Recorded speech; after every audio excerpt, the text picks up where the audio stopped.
Cuántas aristas que tiene este terremoto y, como decía ayer un artículo en el New York Times, para curar a Haití, miren la historia y no solamente los fenómenos naturales. Y es lo que nosotros hemos tratado de hacer también la semana pasada. Hay un mundo que parece estar descubriendo Haití, a un Haití previo al terremoto. Le decíamos en la presentación del programa que tenemos a una persona que vivió en Haití durante 5 años, que es Rodolfo Matarolo. Estuvo al frente de una misión de Naciones Unidas y de la OEA conjuntamente. Gracias, Rodolfo, por estar con nosotros. Gracias. En otro momento vamos a hablar de Bolivia y de Pando. Es un tema que nos debemos hablar contigo también.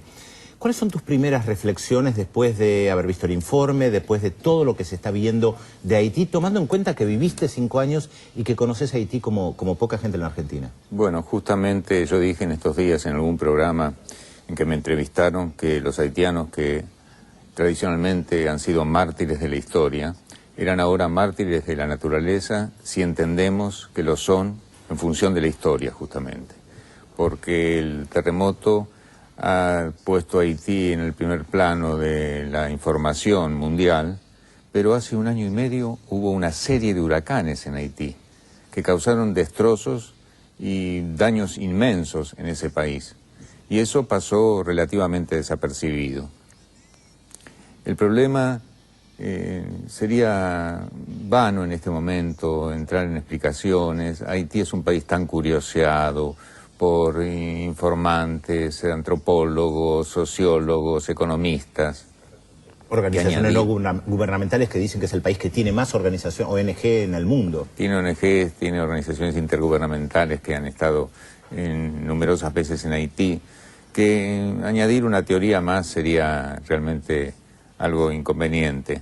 Pero yo solamente querría recordar la definición que dio el gran periodista haitiano Jean Dominique, sin duda el más grande periodista haitiano del siglo XX, cuando un día nos dijo en un programa: el Estado haitiano es despótico, pero débil.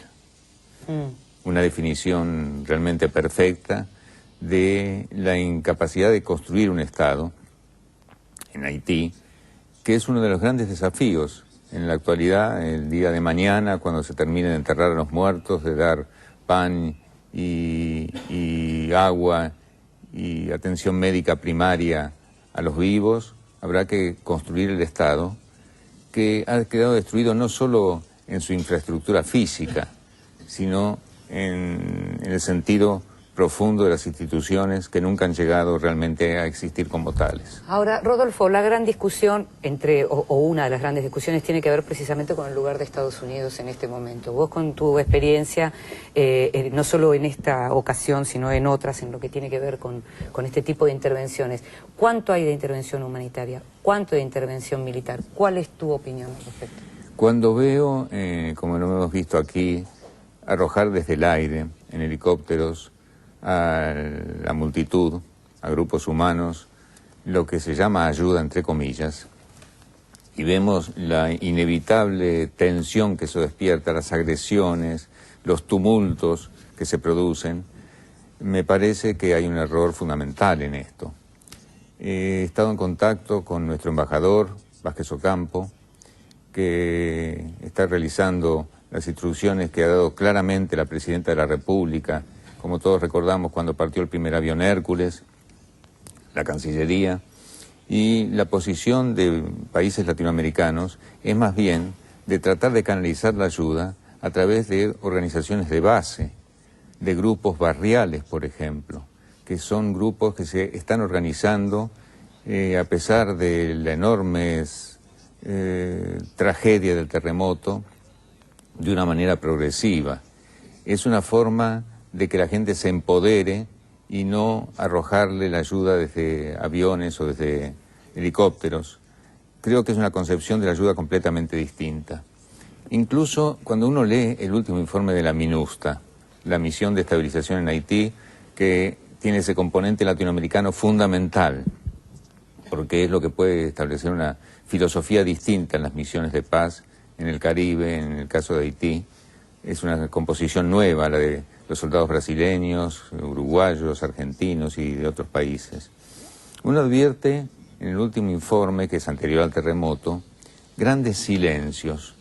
Por ejemplo, en los planes de desarrollo no se habla de algo que parece tan básico en un país como Haití como atención primaria de salud. No se habla de algo que parece tan básico en un país como Haití como campaña de alfabetización. Si se quiere desarrollar el país en el sentido del desarrollo humano, sostenible, esto parece básico. No es que haya que darle elecciones a la MINUSTA que tiene tantos problemas que enfrentar, que lo ha hecho con gran capacidad, ya que las elecciones que han llevado al presidente Preval a la presidencia se han realizado gracias a la labor magnífica de la MINUSTA, que en aquel momento justamente presidía el embajador chileno Gabriel Valdés, que fue el primer representante del secretario general de Naciones Unidas en Haití, al frente de la MINUSTA, y que ahora ha sido designado por la presidenta Michelle Bachelet como su representante personal en Haití.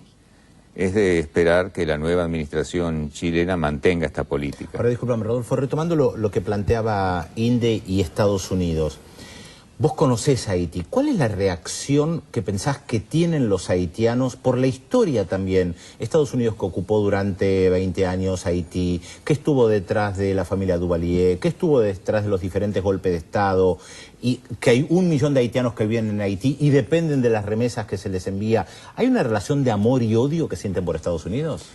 Hay una atracción que se produce por el desarrollo colosal de los Estados Unidos, las oportunidades que aparentemente ofrece, por lo menos en el imaginario colectivo, ¿no? Y en ese sentido habría que diferenciar las actitudes de los distintos sectores sociales. En Haití, justamente, cuando uno, si puedo mencionar una vez más, los informes de la MINUSTA, advierte la filosofía de desarrollo del último informe, se presenta en primer plano el sector privado. Bueno, tiene que haber una verdadera renovación del sector privado haitiano, tendría que haber una especie de reforma intelectual y moral de ese sector, del empresariado haitiano, para que esto sea posible. Es un empresariado que está fascinado por los Estados Unidos, sin duda, pero porque su vida transcurre entre Miami, Nueva York y Puerto Príncipe. Yo he vivido efectivamente 5 años en Haití al frente de la misión de Derechos Humanos de la ONU y la OEA, la única misión conjunta que ha existido en la historia de ambas instituciones.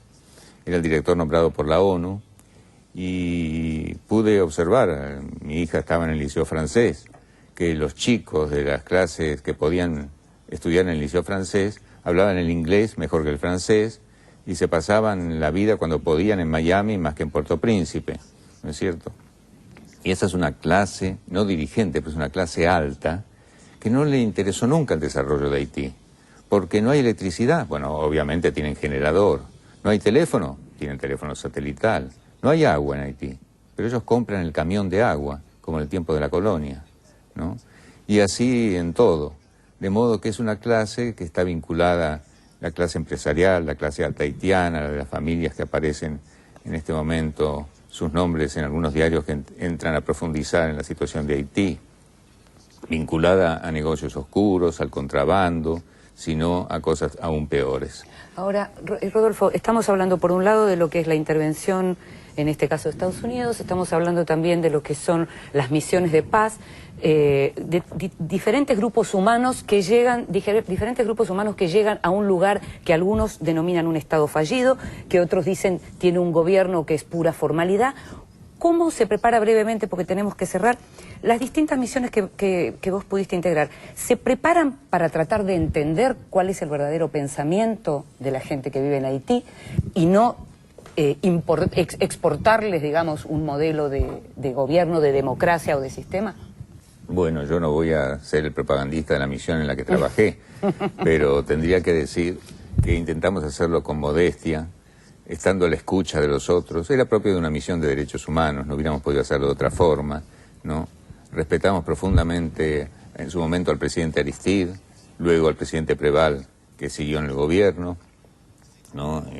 Realmente recuerdo cuando llegué, era el 95, estaba Alfonsín invitado por Aristide, y Alfonsín expresó su compleja experiencia de gobierno en la Argentina, pensemos en el 95, en mediados de la década de los 90, y Aristide hizo un discurso de esos discursos inflamados que él hacía, en que explicó que los haitianos estaban divididos entre sueños, dijo, con una retórica muy florida, pasando del creol al francés y del francés al creol. Sueños de revolución, sueños de represión, dijo. Bueno, lo cierto es que si no se trata de una revolución, por lo menos deberíamos devolverle a Haití algo de lo mucho que ha dado a la región y al mundo. No olvidemos que en Haití se refugió Bolívar para rehacer su ejército, cosa que pocos recuerdan.